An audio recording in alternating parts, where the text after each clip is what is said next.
Hi, my name is Michael, and lately my life has been like a roller coaster, ups and downs, and you never know what's waiting around the next turn. And yet, not so long ago, everything was so stable and predictable, even boring, damn it. My wife Emily and I have been living in a small town in Ohio for about 5 years. We got married right after college, bought a cozy house in a quiet suburb, got a dog named Buddy. Emily works as a manager at a large company and always spends a lot of time at the office. Sometimes she jokes that I see her less often than her colleagues. And I'm a freelancer, a programmer, working from home. So most of the time I spend alone, not counting Buddy, of course.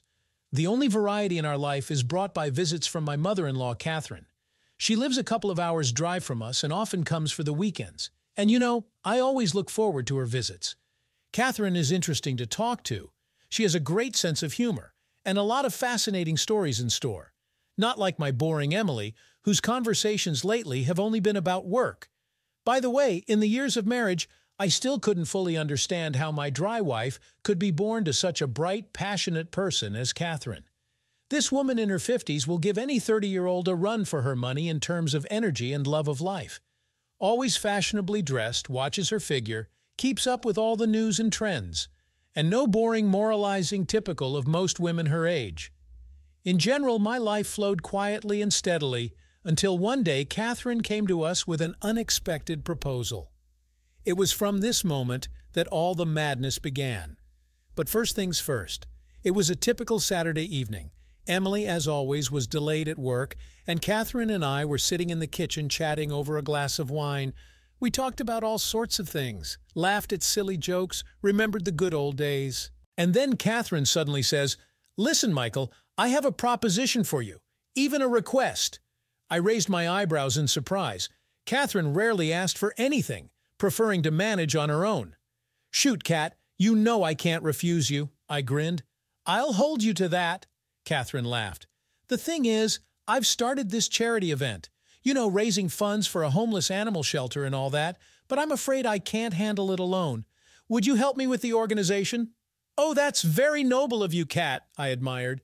No, seriously, I was impressed. My mother-in-law knows how to surprise. "Of course I'll help. What needs to be done?" And Catherine began to enthusiastically expound her idea. A grand charity evening was planned, with an auction, lottery, performances by local stars, and other entertainment. All the funds raised will go to the needs of the shelter: new enclosures, food, treatment for the animals. Listening to Catherine, I gradually became imbued with her idea. After all, I can't just sit at home in front of the computer all the time. It would be great to do something useful, and in such pleasant company. Again, when else will I get the chance to mingle with the local beau monde and maybe make some useful connections? "You know what, Cat? I'm in," I declared decisively when my mother-in-law finished her fiery speech. "Let's throw the best charity party in the history of this town." Catherine beamed and spontaneously kissed me on the cheek. I nearly choked on my wine from the surprise. "Thanks, Mikey. You're a real friend, you'll see. We'll work great together." Oh yes, how right she was. Although at the time I couldn't even imagine how closely we would have to work together. Silly, naive Mikey. For the next couple of weeks, Catherine and I were immersed in preparing for the event. We met almost every day, discussed details, argued until we were hoarse, and laughed like teenagers. I never thought organizing a party was such a fascinating quest, especially when your partner is none other than the daredevil Cat. During this time, I learned a lot of new things about my mother-in-law. For example, that in her youth she was quite a wild one, hung out at rock concerts, dyed her hair purple, and even had problems with the police. It was hard to imagine the elegant Mrs. Sullivan as a rebellious teenager, but damn, how it suited her. I also found out that Cat and I have surprisingly a lot in common. The same specific sense of humor, love for old comedies, and spicy Mexican cuisine. And we both had our hearts broken and dreams shattered at one time. Mine about a perfect marriage, and hers about a career as a photographer. "If you only knew, Mikey, how I dreamed of traveling the world with a camera at the ready," Cat would sigh when we stayed up past midnight over guest lists and menus. "To capture unique shots, meet amazing people, live a bright, fulfilling life." So what stopped you, I wondered? Why didn't you throw everything to hell and rush towards your dream? Ah, you know how it goes, Catherine smiled sadly. Marriage, a child, everyday life. Somehow everything started spinning, twirling, but I don't regret choosing family. Emily is my greatest achievement in life. Yes, Emily. When mentioning my wife in conversations with Catherine, I felt some kind of strange awkwardness, as if we were doing something wrong behind her back. Although what nonsense. Think about it, spending time with my mother-in-law, helping in a good cause. What's the big deal? I'm sure Emily would only approve of our collaboration, or not. Sometimes I would catch strange looks from my wife after another phone conversation with Kat. Bewilderment, irritation, and something else I couldn't define. Jealousy? No way! Why would Emily be jealous of me with her own mother? However, I tried not to think about it too much. I was completely absorbed in the process of preparing for the event. And, let's face it, in communicating with Catherine, everything else faded into the background. Work, friends, even Buddy. The dog seemed to start resenting my inattention. It's okay, we'll make up for it later. For now, great things awaited me. And then the long-awaited day X arrived. A charity evening at the most luxurious hotel in the city. Hundreds of guests, champagne flowing like water, music and laughter. Catherine and I were running around like crazy, greeting important big shots, ironing out the last organizational issues, making sure everything was going according to plan. I must say, my mother-in-law looked stunning. A tight-fitting red dress, perfect hair and makeup, shining eyes, every inch a Hollywood diva at the Oscars. Next to her, I felt like an awkward oaf, even though I seemed to have dressed up for the occasion. At one point, catching me at the bar, Kat clinked her champagne glass with a smile. Well, partner, it looks like we did it. Everyone is just delighted. We might even break the record for fundraising. You bet, I grinned, feeling extremely pleased with myself. We make a great team, Kat. Maybe we should start some kind of business together, huh? Mike and Catherine's party planning agency. How does that sound? My mother-in-law laughed, playfully slapping me on the shoulder. Dream on, cowboy. This was a one-time thing. My main job is to get on sons-in-law's nerves and spoil my grandchildren.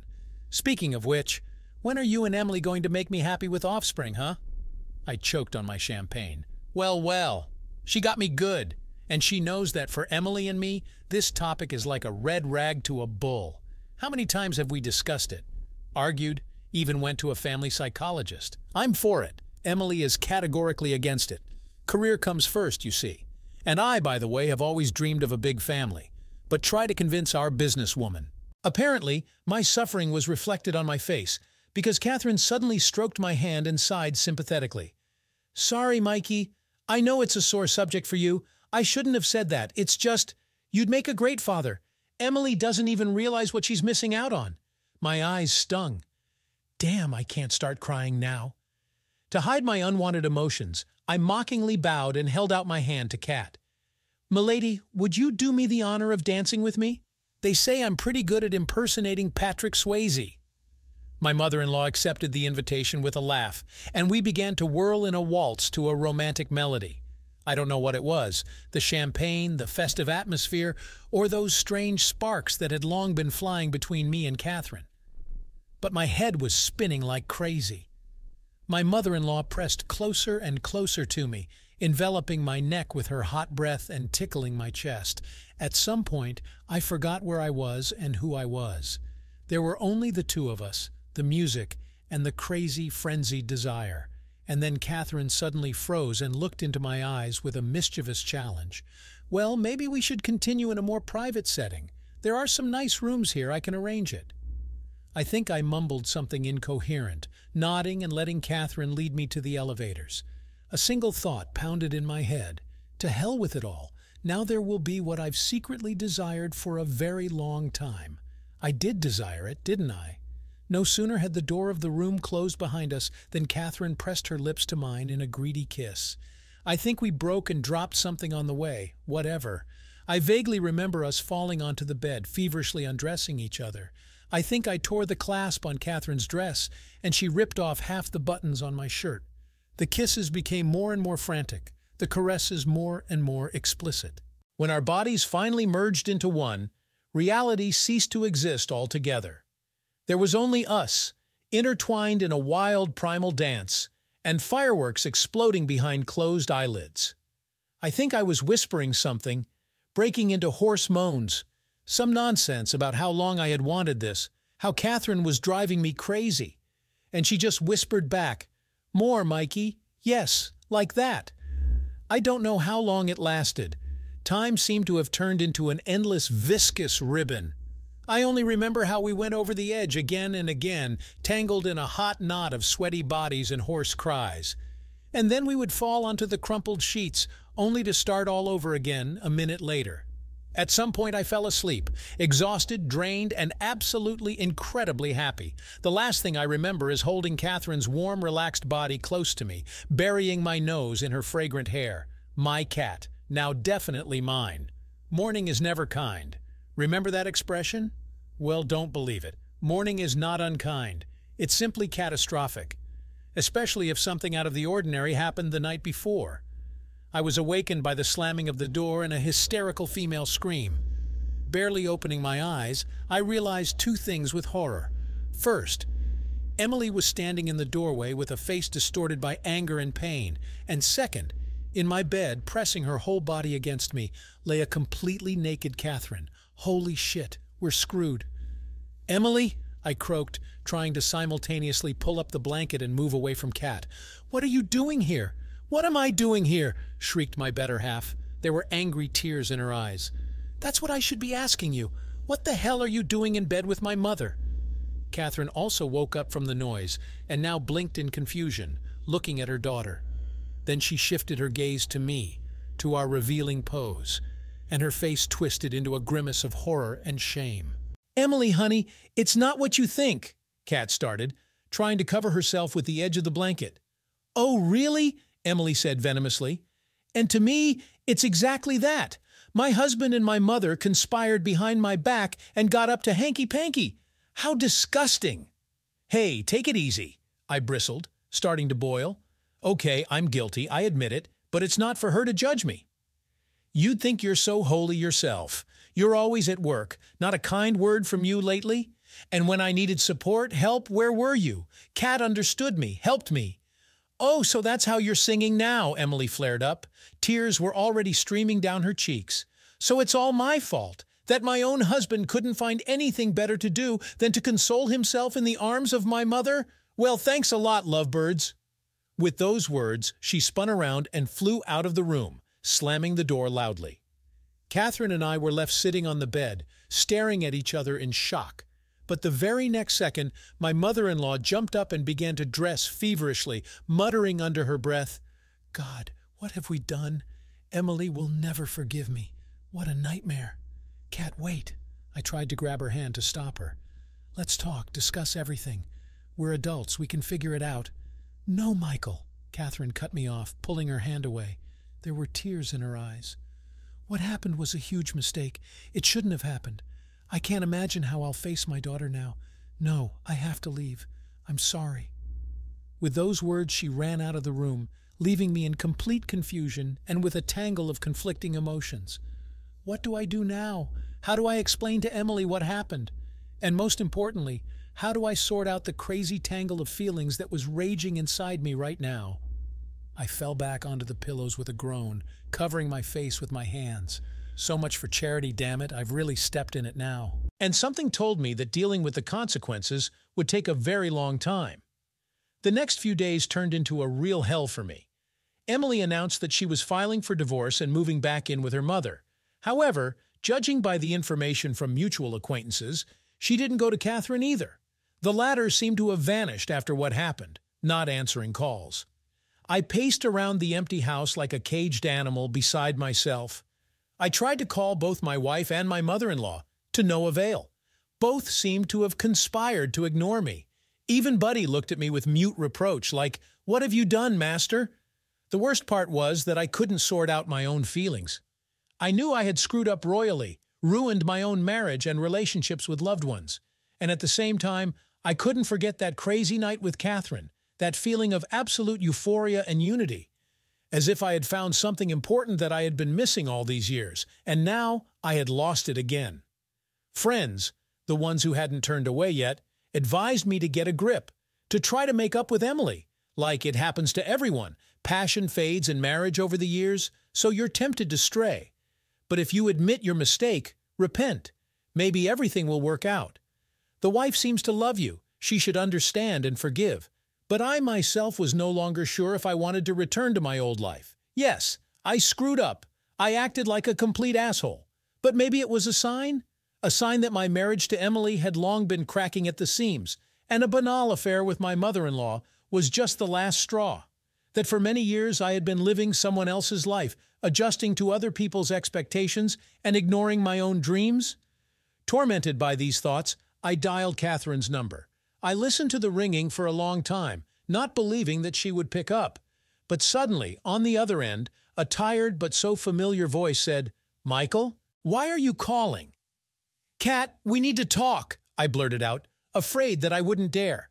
"I know you're avoiding me, but damn, I just can't find a place for myself. We can't just drop everything like this without even trying to figure it out. I think I love you, Catherine."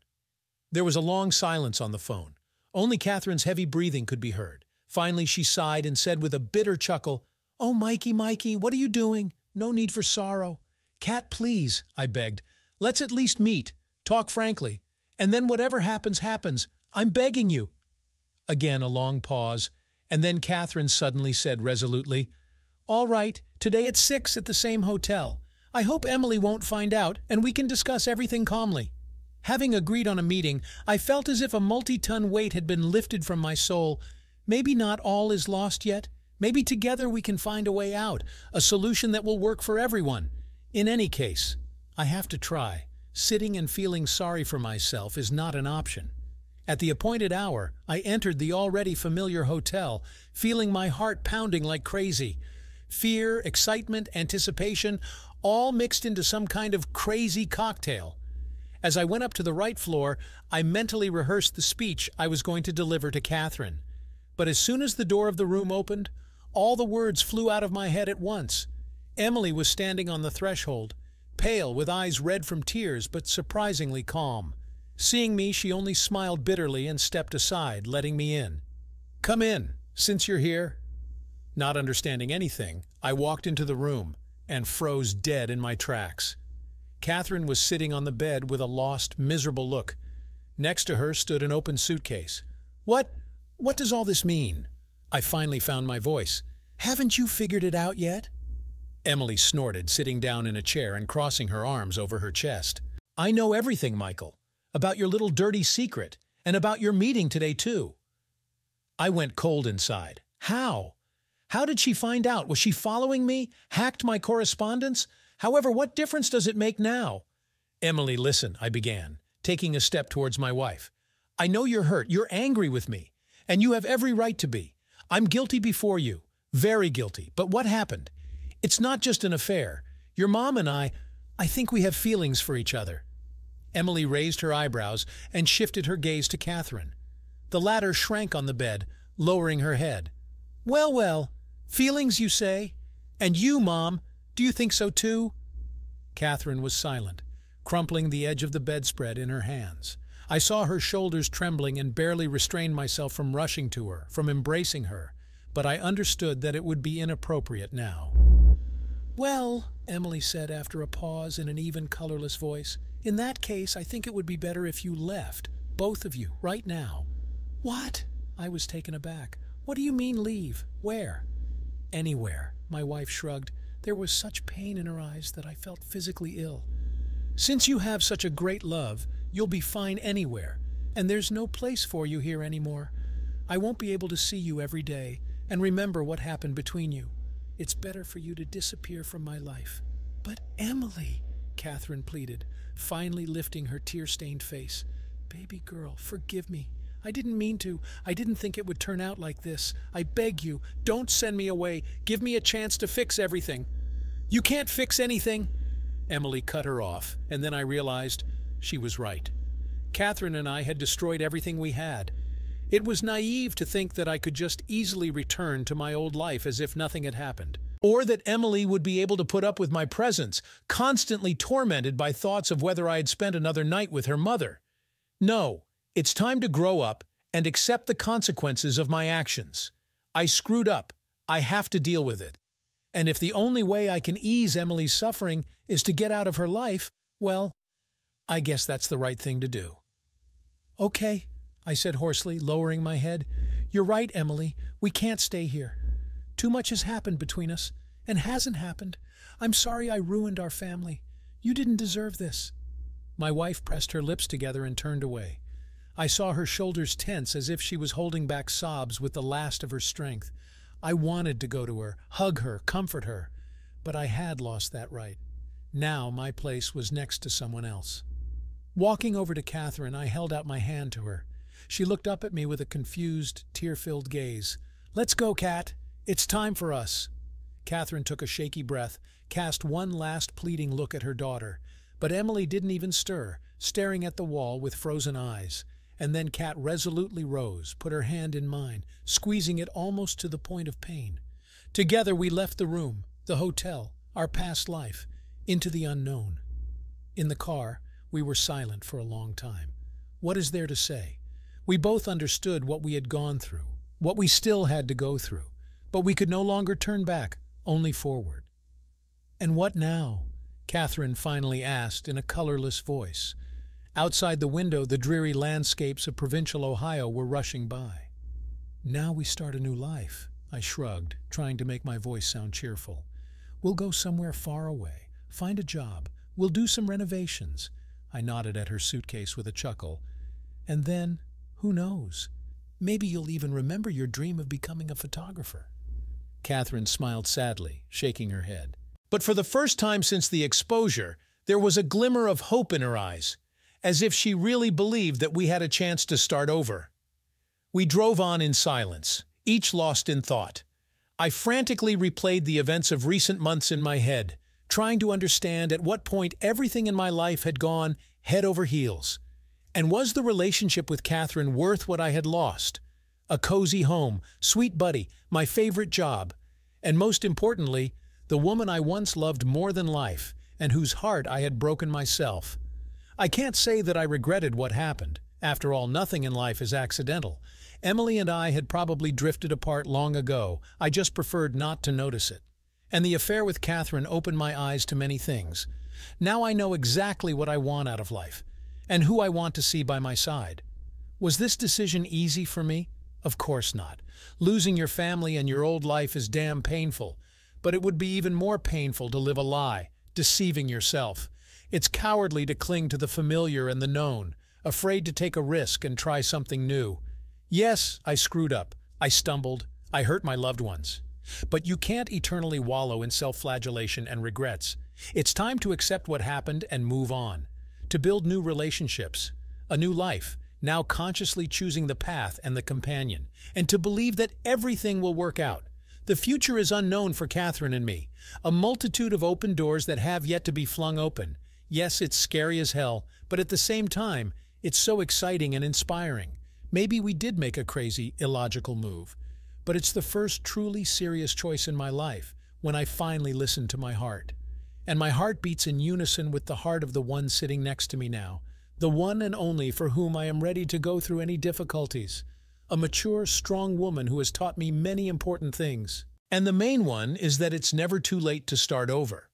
As long as we have each other, have our love, we can overcome anything.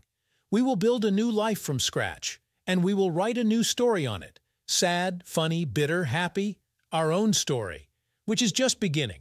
Did you like this story? Let us know in the comments what you liked. Subscribe to our storytelling podcast. Also, don't forget to like and ring the bell so you don't miss more interesting stories. See you soon.